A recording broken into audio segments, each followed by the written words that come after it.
नमस्कार दोस्तों। आइए आज की इस वीडियो में हम समझते हैं कि अगर आप कार लेने का सोच रहे हैं तो इसे कैश में कभी मत खरीदिए, इसे हमेशा लोन पे ही लीजिए।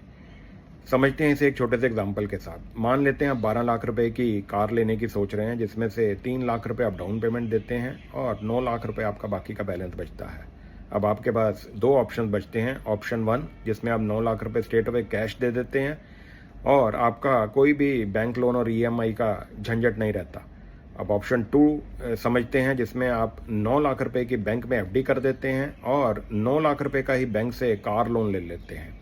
तो जो बैंक की आप एफडी करते हैं उस पर आपका रेट ऑफ इंटरेस्ट रहता है 7% और जो कार लोन आप लेते हैं उस पर मान लेते हैं रेट ऑफ इंटरेस्ट आपका रहता है 9%।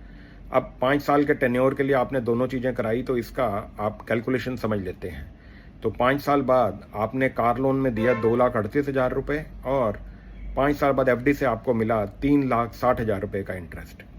तो दोस्तों इससे ये बहुत सिंपल कैलकुलेशन है कि जब भी आप कोई लोन लेते हैं, कार लोन लेते हैं, तो वो हमेशा रिड्यूसिंग बैलेंस के ऊपर होता है।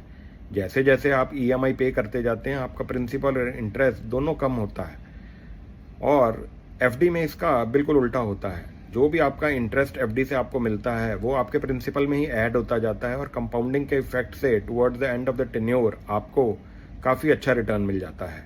तो इस एग्जांपल से बिल्कुल क्लियर हो जाता है कि अगर हमें कभी भी कार लेनी है तो वो हमें लोन पर ही लेनी है। तो दोस्तों ऐसे ही सिंपल फाइनेंशियल टिप्स के लिए आप हमारा चैनल सब्सक्राइब कीजिए और इसे शेयर और लाइक करना मत भूलिएगा। मिलते हैं अगले वीडियो में, तब तक स्टे हेल्दी एंड वेल्दी।